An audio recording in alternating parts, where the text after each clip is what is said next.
특검은 노상원 수첩 판독 결과 늦어도 2023년 10월 군 장성 인사가 이루어질 무렵부터 준비가 이루어졌음을 확인하였습니다. 계엄 계획에 정치인 수거 대상까지 줄줄이 적어둔 수첩의 주인이 오늘 윤석열 전 대통령 재판에 증인으로 출석했습니다. 그는 2024년 12월 3일 밤 선관위 점령을 주도한 인물로도 지목되고 있죠. 비상계엄 선포 당일인 12월 3일 오전 10시경 증인은 노상원으로부터 전화를 받은 적 있으시지요? 그때 노상원이 증인에게 뭐라고 했습니까? 금주 야간에 상황이 있을 수 있으니까 한 개 팀을 좀 대기를 시켜라. 민간인 신분임에도 군 사령관을 햄버거집으로 불러내 계엄을 모의한 의혹도 있습니다. 자기보살님이 이제 사시는데 보살하시는 분들은 그 일 도와주시는 분들이 항상 있어요. 노상훈이라는 그분이 이제 오셔가지고 하신 거죠. A4 형제 김용현이라고 선후배 사이라고 하면서 뭔가의 일을 조금 만들려고 한다. 이 사람과 내가 끝까지 함께 했을 때에 나를 끝까지 따라올 수 있는지, 나를 배신하지는 않겠는지를 많이 물어보셨어요. 1년이 지났지만 여전히 풀리지 않고 있는 도대체 왜 계엄을 선포했나? 그 키루진 노상원 전 사령관은 오늘 재판에서 나머지는 귀찮으니까 증언을 거부하겠다라고 말했습니다. 예, 보살이라는 그런 전력 때문에도 많이 관심을 가졌고 또 JTBC가 단독으로 보도했던 롯데리아 회동의 지휘관격으로 많은 언론의 관심을 받았던 노상원 전 정보사령관, 오늘 윤석열 전 대통령 내란 재판의 증인으로 나와서 귀찮으니까 답변하지 않겠다 이렇게 발언한 게 논란이 되고 있습니다. 조기현 의원님, 귀찮으니까 답변하지 않겠다라는 발언은 저도 법조 취재를 해봤지만 들어본 적이 없는 것 같아요. 있을 수 없는 발언이죠. 어떤 피고인, 어떤 증인, 어떤 참고인도 재판부를 향해서 저렇게 발언을 하는 사람을 본 적도 없고요. 그럴 수도 없습니다. 재판이라는 게 아무리 사소한 재판이라도 엄중하기 때문에 재판부를 향해서 저런 발언을 할 수가 없는 거죠. 그리고 저런 이유를 사유로 한 증언 거부권은 허용되지도 않습니다. 그럼에도 불구하고 저런 발언을 할 수 있었던 것은 노상원을 비롯한 내란 세력이 우리 국민이나 사법부를 포함한 우리 국가기관에 대해서 얼마나 오만하게 생각하는지를 단적으로 보여준 사례고요. 이런 태도는 윤석열 전 대통령, 김용현 전 장관 등 내란의 핵심 피고인들에서 동일하게 나타나고 있습니다.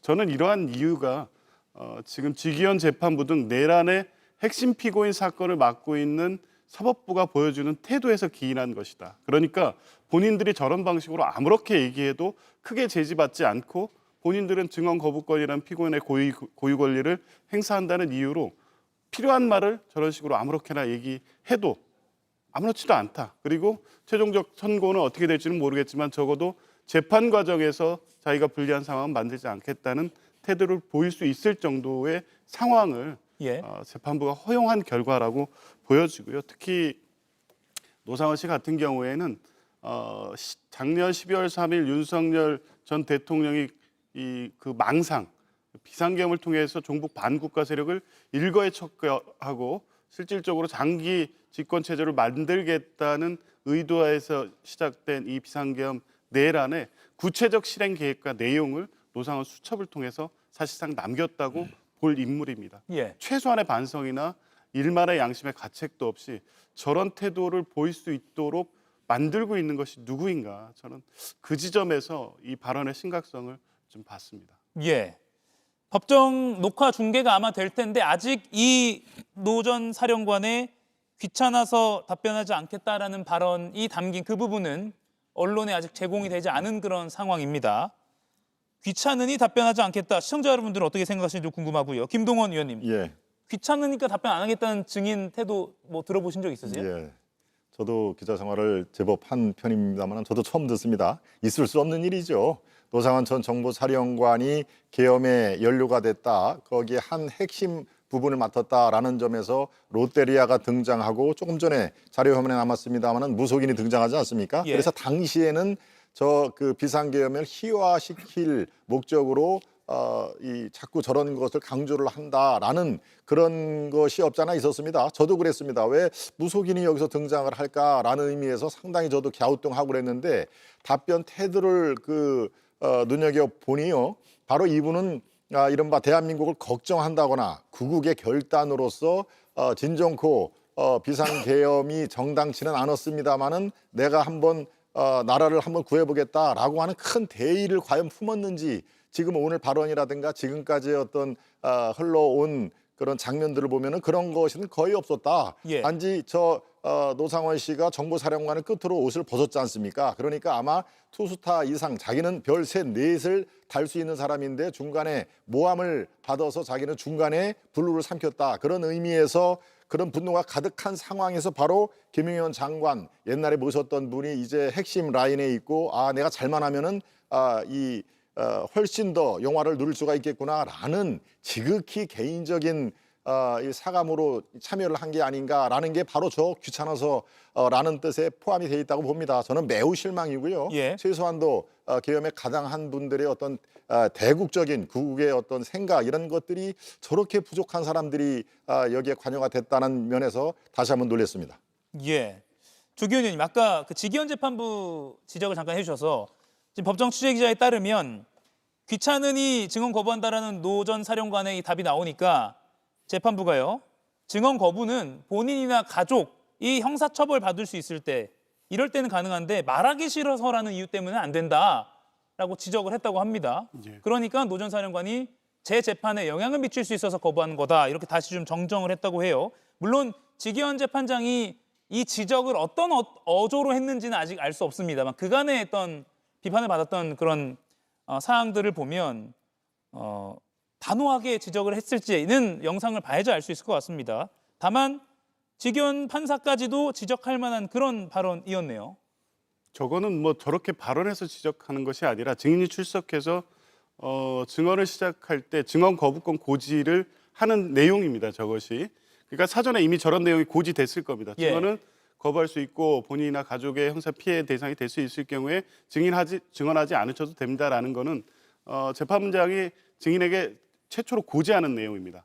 근데 귀찮아서 하지 않겠다라고 얘기했다고 하면 사실은 재판장으로서는 이 재판부에 대한 일종의 모욕적 발언으로 들을 수도 있는 것이거든요. 그러면 뭐 이제 자료 화면이 어떻게 나올지 모르겠습니다만 통상의 재판부는 엄중하게 꾸짖습니다. 그러니까 이건 사법부에 대한 재판에 대한 모욕이라고 볼 수도 있기 때문에 그랬어야 되는데 지금까지 공개된 직위원 이 부장판사의 어떤 재판 진행 태도를 보면 과연 그랬을까 싶고요. 노상원 씨도 알지 않겠습니까? 직위원 판사가 지금 내란 재판을 어떻게 진행하고 있는지를 이미 익히 들어서 알고 있기 때문에 본인이 아무렇게나 말해도 된다고 일단 생각하고 왔던 것 같습니다. 이제 저 지적을 받고 본인의 재판과 영향이 있다고 수정은 했지만 적어도 증언 거부권 행사 내지 예. 오늘 재판에 출석해서 임하는 태도는 사법부에 대한 일말의 존중감도 없는 것으로 보여지고요. 과연 이제 계속 증언 거부권을 행사했다면 직위원 판사가 관여해서 뭐 어떤 다른 발언을 했는지는 모르겠습니다만 적어도 지금까지 다른 공개된 사례에서 볼 때 여전히 직위원 판사의 내란 재판의 이 엄중함에 대한 어떤 책임이나 그에 걸맞는 공판 지위는 없는 것 같아서 여전히 걱정이 많이 됩니다. 예. 그리고 오늘 노상원 전 정보사령관의 증언이 또 주목받았던 그리고 증인 출석이 주목받았던 이유는 앞서 두 패널께서 설명하신 대로 그 계엄 준비 과정에서 상당히 주도적인 관여를 한 그런 인물이기 때문입니다. 여기서 내란 특검팀이 이런 질문을 했다고 합니다. 지인과 노상원 전 사령관이 통화를 한 거를 제시하면서 며칠이 지나면 알 거고 나라가 복잡한 게 많다. 저 같은 경우는 V를 도와드리고 있다라는 통화를 했다는 겁니다. 지인에게요. 노 전 사령관이 이렇게 말했다고 하고요. 이 며칠이 지나면이라는 게 계엄 선포를 말하는 게 맞냐라고 특검이 노 전 사령관에게 질문을 하니까 법정에서요. 노 전 사령관은 여기에도 증언을 거부했습니다. 김기용 의원님, V를 도와드리고 있다의 V는 윤석열 전 대통령으로 해석하는 게 합리적이지 않을까요? 당시 뭐 대통령을 얘기할 수도 있고요. 아니면 김영현 장관을 얘기할 수도 있는데 문제는 결정적으로 윤석열 당시 대통령과 이 전 사령관이 실제로 연락을 주고받은 사이냐 그 부분에 대해서는 제가 알기로는 밝혀진 바는 없는 걸로 알고 있습니다. 비아폰을 지급받았어도 그게 대통령과 직접 통화했는지 부분은 특검에서 지금 발표한 내용이 저는 없는 걸로 알고 있거든요. 그렇기 때문에 저는 이 사람에 대해서 이 노상원 씨에 대해서 어떤 생각이 드냐면 허장성세가 좀 심한 것 같습니다. 그리고 여러 가지 메모나 여러 가지 어떤 본인들의 계획을 수첩에 댔는데 그게 실제로 이루어진 부분이 어느 정도에 있는지 좀 냉정하게 바라봐야 되거든요. 이런 사람 같은 경우는 본인이 좀 더 권력에 가까이 있다는 것을 주변 사람들한테 좀 얘기할 가능성이 좀 있다고 봅니다. 그래서 여기에서 말하는 며칠 지나면 안다는 게 계엄을 얘기하는 건지 그리고 VIP를 얘기하는 게 윤석열 당시 대통령을 얘기하는지는 뭐 본인의 입장을 얘기 안 했기 때문에 뭐 확실히 말은 모르겠지만 예. 특검 쪽에서는 아무래도 며칠 지나면 계엄이 있을 것이고 VIP는 윤석열 당시 대통령을 지목하는 게 아닌가 싶고요. 제가 간단하게 말씀을 하나 드릴 게 뭐냐면 해병대 특검 관련해서 구명 로비 의혹할 때 멋진 해병대 그 단톡방에 뭐가 있었냐면 그 이종호 씨라는 사람이 네. VIP한테 연락할 테니까 사표 쓰지 마 얘기를 했습니다. 근데 이번에 해병대 특검에서 구명 로비 관련해서 이종호 씨 관련해서 그 혐의 관련해서는 기소도 못했거든요. 그래서 아무것도 지금 밝혀낸 게 없는데 그 당시에도 VIP가 대통령이었다가 했다가 나중에는 김건희 여사 아니냐 그런 얘기를 했지만 구명 로비를 통해서 특검에서 밝혀진 건 없었습니다. 예, 박진영 의원님, 특검이 통화 내용을 제시한 게 며칠 지나면 알 거고 나라가 복잡한 게 많다. 저 같은 경우 지금 VE를 도와드리고 있다라고 노 전 사령관 당신이 이렇게 말한 게 맞냐라고 따져 물었거든요. 저는 뭐 충분히 증거가 될 수 있다고 봅니다. 현역 문상호 정보사령관이 불명예스럽게 제대한 전임자와 만나서 명령을 들어야 될 이유가 없습니다. 그 이야기 뭐냐면요. 문상호 사령관, 정보사령관이면은 군이라든가 정보 돌아가는 것들 다 압니다. 국방부 장관인 김용현을 통해서 이 사람이 대통령과 연결되어 있겠구나라고 당연히 짐작을 하고 있지 않았겠습니까? 그러니까 그 사람의 명령을 들은 거고요. 또 비화폰에 사용을 했거든요. 비화폰은 분명히 대통령실 겁니다. 대통령실 거기 때문에 대통령과 연결되어 있다라고 추정이 되는 거고요. 그리고 군인에게 기록과 수첩이라는 것은 굉장히 중요한 상급자의 명령을 수행하는 도구입니다. 군인들은 우리 보통 이제 복명복창을 하지 않습니까? 예. 복명복창을 하는 것은 상급자의 명령을 기억하기 위해서고요. 수첩에 기록하는 것도 공직자가 정확하게 그것을 수행하기 위해서입니다. 그런 측면에서 저는 노상원 그 정보사령관의 그에서 나온 수첩이라든가 비화폰 등이 충분한 증거가 될 수 있다. 그렇게 보여집니다. 예, 참고로 오늘 노상원 전 사령관 이후에는 박안수 전 육군 참모총장이 증인으로 출석해서 또 의미 있는 발언을 하지 않을까 언론에 관심이 있었는데 현재까지 파악된 바로는 박 전 총장은 병원 진료를 이유로 불출석하겠다는 뜻을 법원에 전달했다. 이렇게 파악이 되고 있습니다. 아마 출석하지 않고 그래서 당시 계엄사령관이었던 박안수 전 육군 참모총장의 증언을 듣는 것은 오늘은 아마 불발될 가능성이 커 보입니다. 지금 보고 있는 이 포스타라고 하죠. 육군의 수장이었던 박안수 전 육군 참모총장은 증인으로 나올 것으로 예상됐는데 아직까지는 진료를 이유로 불출석의 뜻을 전달했다고 알려져 있습니다. 자, 그러면 내란 전담 재판부 관련한 정치권의 상황을 좀 지켜봐야 될 것 같습니다. 일단 오늘 오전부터요 전국 법관 대표 회의가 열렸고요. 조금 전에 종료가 됐습니다. 정치권은 공방 중인데 법조계 특히 판사들은 어떻게 생각하느냐에 대한 주목이 많았는데요. 이례적으로 법관 대표회의 의장의 발언이 언론에 공개됐습니다. 들어보시죠. 현재 국회에서 사법제도에 관한 여러 중요한 법안들이 논의 중이고 국민들에게 미치는 영향이 매우 크므로 법관들이 재판에 관한 전문성이나 실무 경험에서 나오는 의견들을 국민들께 상세히 말씀드리는 것 또한 책무라고 생각합니다. 네, 박진영 의원님. 판사들의 이 대표 회의체, 법관 대표 회의에서 신중한 논의를 촉구한다 이런 입장이 나왔어요. 이건 어떻게 좀 보셨습니까? 뭐 재판을 담당하는 그 상권 분립 기관으로 충분히 할 수 있는 이야기다. 뭐 그런 생각이 듭니다. 다만 본인들의 밥그릇이 걸렸을 때는 이렇게 집단 행동을 하면서 의견을 표출하면서 왜 불법 내란이 있었을 때는 한마디도 못했나라는 비판은 저는 벗어나기 어렵다라고 봅니다. 불법 계엄 당시에 포고령 활자화된 것 아닙니까? 그러면 그 부분에 대해서 그 당시에 사법부가 이 포고령은 헌법 위반이다, 불법이다 판단해 줬어야 되는 것 아닌가요? 그리고 또 모든 국민이 생중계되는 상황을 봤는데 그때도 사법부는 입장을 밝힌 적이 없습니다. 오히려 어떤 일이 있었냐면요. 만약에 계엄이 이루어졌을 때 사법부가 어떠한 일을 해야 되는가라는 것을 가지고 회의를 했다고 합니다. 이것은 어떻게 보면 사법부가 불법 계엄을 정당하게 인정을 하고 여기에 대해서 어떻게 호응할 것인가라는 오해를 살 수 있는 그런 행동까지 있었습니다. 아하. 다시 한번 말씀드리지만 사법부가 사법부로서의 분명히 불만을 이야기할 수 있습니다만은 이것은 밥그릇 싸움의 영역이 아니라 본인들이 잘못한 것부터 먼저 성찰하고 반성한 것에서부터 출발했더라면 국민들이 좀 더 수긍하지 않을까라는 말씀드리고 싶습니다. 예, 김동원 의원님, 신중한 논의를 촉구한 이 전국 법관 대표회의 결과 어떻게 보셨습니까? 네, 저는 이 법관들이 모여서 오늘 논의를 한 게 밥그릇 싸움으로만 비춰지지는 않습니다.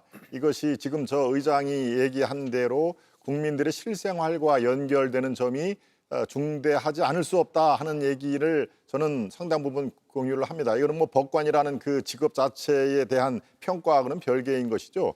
여기서 지금 유연성 논란이 있는데요. 유연성의 핵심은 헌법 101조에 명확히 나옵니다. 헌법 101조를 보십시오. 그럼 사법권은 법관으로 구성된 법원에 있다라는 그 짧고도 묵직한 내용이 그대로 다음에 있습니다. 예, 여기에 전담재판부가 지금 이재명 정권에서 설립하는 목적, 이것을 법관들이 모를까요? 저는 너무나 잘 알고 있다고 생각합니다. 공정한 재판에 매우 위험한 그런 무기로서 위협을 하고 있다라는 얘기인데요. 바로 공정한 재판이라는 게 뭡니까? 이거는 법관이나 피의자나 마찬가지입니다. 어떤 사건에 대해서 재판부가 무작위성으로 결정이 된다라는 것은 본인이 피의자라도 그것은 객관성은 어느 정도 담보를 할 수 있겠죠. 법관도 마찬가지입니다. 이것이 내가 저 재판을 담당을 할 수 있을지 없을지. 그런데 이건 뭡니까? 전담재판부, 특별재판부라는 것이 위헌 여부가 매우 강하니까 슬쩍 특별을 빼고 이제 전담재판부, 이거 법원 내에서 하는 거니까 위헌이 없어요 라고 민주당에서 주장을 지금 하는 하나의 축인데요. 공정한 재판, 즉 무작위성 배당에 이것은 결정적으로 위배가 된다 하는 얘기입니다. 이미 전담재판부에 구성된 판사는 내가 왜 이 재판부에 불려왔는지를 너무나 잘 압니다. 이것은 답정너죠. 이거의 결론은 바로 유죄다 또는 다시 또 바꿔서 또 다른 전담재판부 이거의 결론은 무죄야라고 하는 그런 답정너가 있기 때문에 내가 이 재판부에 불려왔다는 것을 너무나 잘 알고 있지 않을까요? 그런 의미에서 위헌 여부는 어쩔 수가 없이 이거는 인정을 할 수밖에 없다. 그래서 이재명 대통령도 워딩이 그런 거 아닙니까? 최소한 유연성을 최소화하는 데 주력을 하고 있다라고 얘기를 했죠. 예. 유연성, 만약에 그런 게 없으면은 유연성 지적이 전혀 나오지 않도록 우리가 대비를 해야 된다라고 얘기를 했는데 그거는 자신이 없는 것입니다. 최소한도로 줄여야 된다라는 의미에서 이미 위헌 여부를 인정을 할 수밖에 없는 그런 상황이 돼버렸다 하는 얘기. 더 이상 뭐가 필요합니까? 법원, 검찰들도 지금 전국 검사 회의를 해야 되는 거 아닙니까? 지금 들고 나올 판입니다. 변호사도 마찬가지 어제 목소리를 냈죠. 이것은 꼭 비단 밥그릇 싸움으로만 치부를 할 게 아닙니다. 입법, 사법, 행정, 우리가 중고등학교 때 너무나도 익히 잘 알고 있는 사법권에 대한 명차대한 이거는 위협이다라는 것을 글쎄요 아마 솔직히 인정을 하면은 민주당 내에서도 상당 부분이 이거에 대해서는 인정을 할 수밖에 없는 것이 아닌가요? 그래서 유연성 여부가 다시 한번 지금 불거져 나온다 이런 말씀드립니다. 보태실 말씀 있으십니까? 법무부 장관의 이제 추천권 여부를 이야기하시는 것 같은데요. 대법관들도 법무부 장관이 추천합니다. 윤석열 정부 때 법무부 장관에 의해서 추천되어서 대법관 되신 분들 많습니다. 그런 이야기 왜 하시냐라는 말씀을 한번 스스로 한번 돌이켜 봐야 됩니다. 본인들이 좋을 때는 법무부 추천 받아도 되고 본인들이 좋지 않을 때는 법무부 추천 받으면 되지 않는다. 이런 논리로밖에 될 수 없고요. 법원 행정처 문제도 같이 저는 이야기할 수밖에 없다고 생각하는데요. 우리 군이 지휘권은 합참이 갖고 있습니다만 인사권은 국방부가 갖고 있습니다.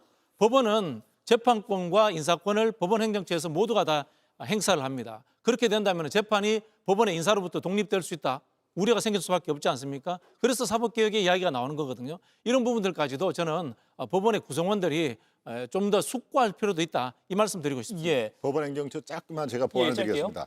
법원행정처의 개혁, 폐지 이거 처음 듣는 얘기입니까? 아닙니다. 지난 국회 21대 국회에서도 이 움직임이 있었습니다. 제 기억에 맞다면 아마 그 당시에 김웅 의원을 전 의원이죠. 중심으로 이것이 발의가 됐는데 이때는 어떻습니까? 국회의석은 지금과 크게 다르지 않습니다. 그때도 민주당을 비롯해서 범야 의석이 180석이 훨씬 넘습니다. 맘만 먹으면 그때 당연히 처리될 수가 있는 것이죠. 그런데 그 당시에 민주당은 뭐였습니까? 그거 이런 관심조차 안 됐습니다. 그런데 그때는 틀리고 지금은 맞습니까? 법원 행정처 없애야 된다. 왜 그랬을까요? 바로 그렇습니다. 대법원장의 옷을 벗기고 그래야만 사법개혁이라는 칼날로 본인들의 어떤 입맛에 맞는 재판을 끌어낼 수가 있기 때문에 그런 일이 벌어지는 것이죠. 4년 전과 지금하고 그렇게 많이 틀리면은 뭔가 잘못된 거 아닙니까? 저는 그 잘못된 것이 상당 부분 지금 집권당의 어떤 판단이 그릇됐다 이런 말씀을 들려드리겠습니다. 김동훈 대변인님 짧게. 논리로 하게 되면요. 예.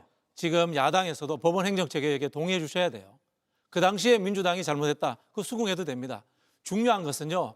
역대로 어떤 정치 세력도 법원 행정처를 개혁하자는 전반적인 의견을 다 가지고 있었습니다. 그런데 특정한 사건이었기 때문에 이게 이슈화되지 않았던 건데요. 이것이 이슈화된 것은 결국은 지기현 판사와 조희대 대법원장 탓입니다.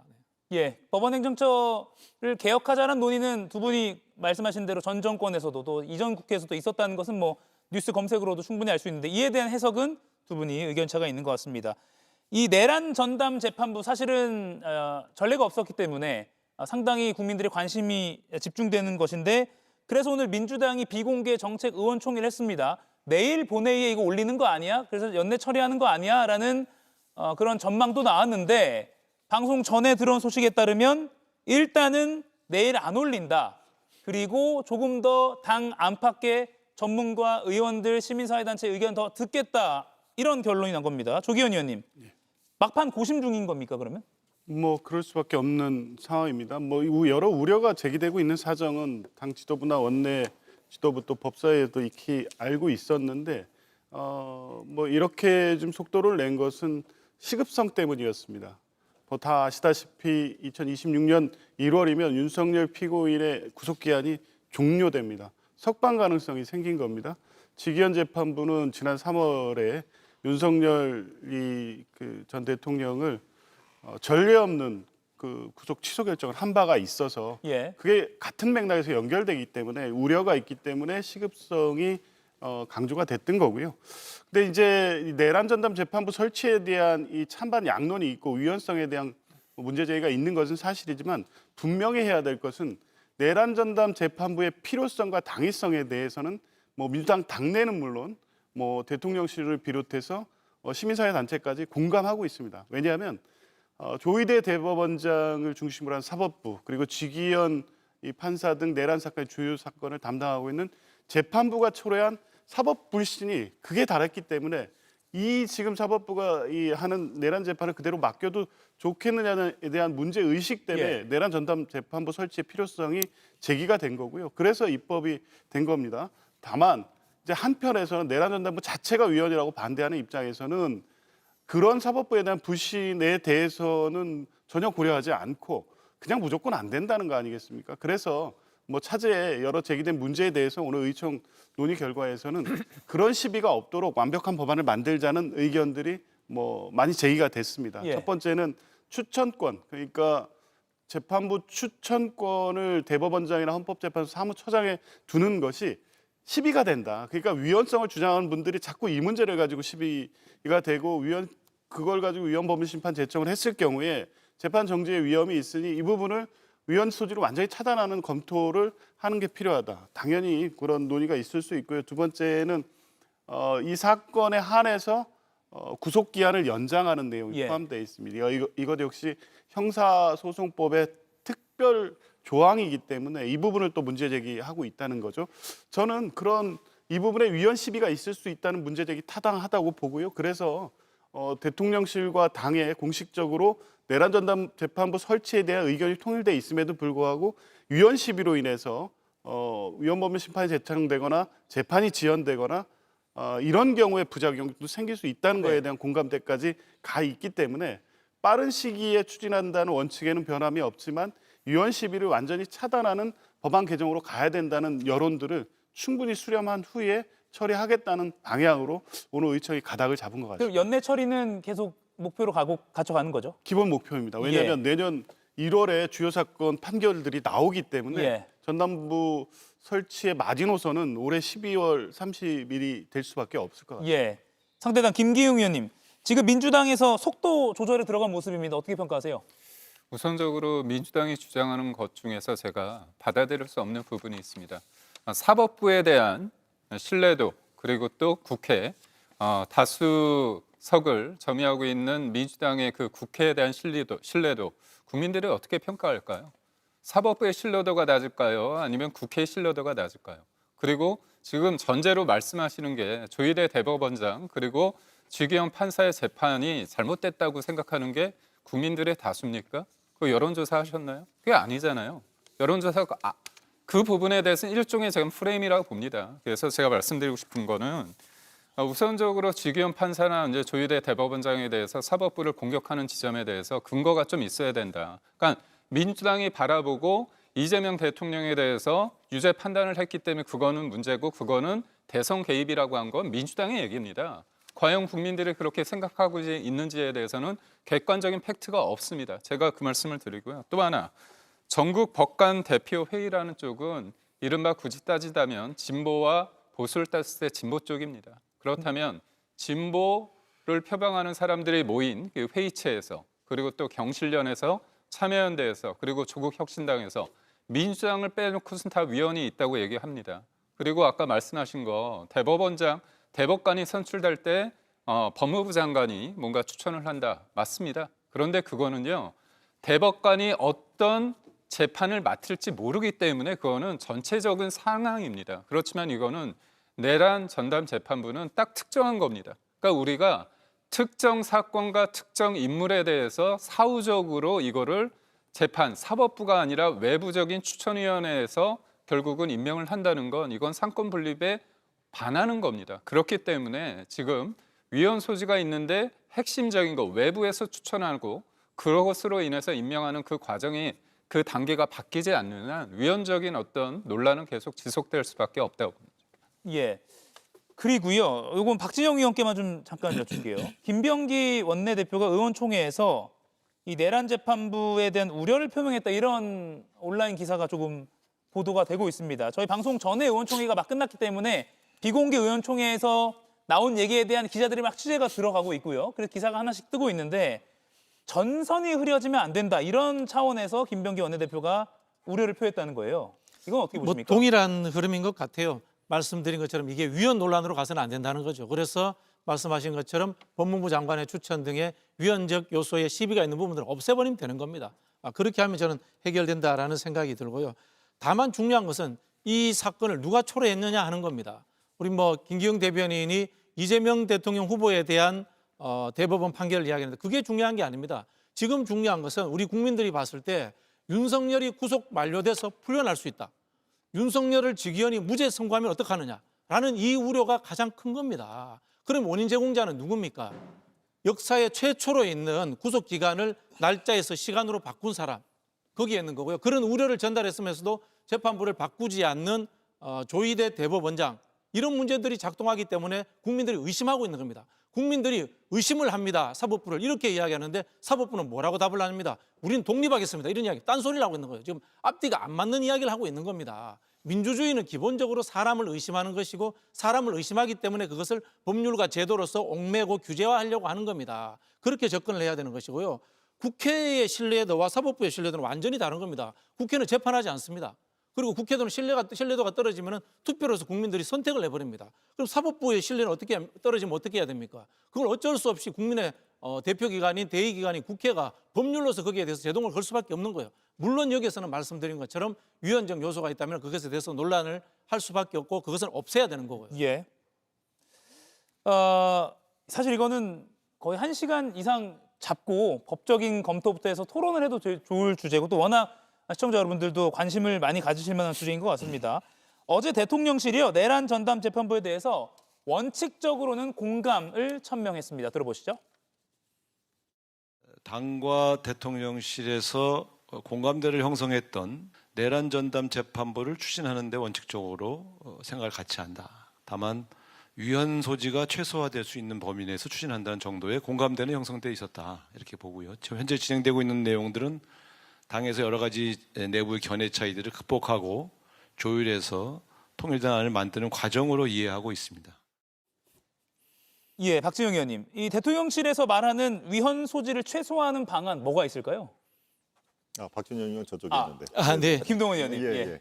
얼굴은 제가 김동훈 의원 보면서 박지영 의원이라고 했습니다. 그렇습니다. 지금 저것도 준비되는 발언으로 저는 보이지가 않습니다. 예. 뭔가 말은 해야 되겠는데 최소화에 너무 방점을 찍은 거 아닌가. 그래서 위헌 소지를 최소화한다라고 이론적으로는 얘기를 했는데요. 글쎄요. 저 자체가 지금 제가 앞서도 잠깐 말씀을 했었습니다만 위헌 소지에서 벗어날 수가 없다. 그런데 우리는 최소화를 해야 된다라고 실현성에 가까운 얘기로 봅니다. 그러니까 지금 이재명 대통령을 비롯해서 대통령실은 매우 위태하게 전담 재판부를 보고 있다라는 거에 하나의 방증이죠. 그러니까 오늘 또다시 당에서 그것이 아니고 원칙적으로는 공감을 했다라고 동문서답한 건데요. 스텝이 꼬였습니다. 이런 지금 정당과 이 대통령실과의 어떤 그 이견 차이가 가장 명징하게 보여주는 게 바로 저 대목 아닌가. 어떻게 해든지 내란 재판부의 유연성은 있게 마련이다라는 것을 자백을 한 건 아닐까요? 저는 그렇게 듣는 게 저만일까요? 그러니까 저는 실현성으로 본다. 그런 의미에서 위헌 여부 이거에 대해서는 대통령을 비롯해서 대통령실은 매우 정청래 대표와 다른 시각을 갖고 있다라는 하나의 증거로 저는 파악이 되고 있습니다. 예. 국민의힘 쪽에서는 이렇게 해석을 하기도 하는데 과연 추가적으로 논의를 하겠다고 했으니까 어떤 해안이 민주당 내에서 도출이 될지 좀 지켜봐야 될 것 같습니다. 이가혁 라이브를 시청해 주셔서 고맙습니다. 이가혁 라이브는 평일 오후 5시 TV와 유튜브로 실시간으로도 함께 하실 수 있습니다.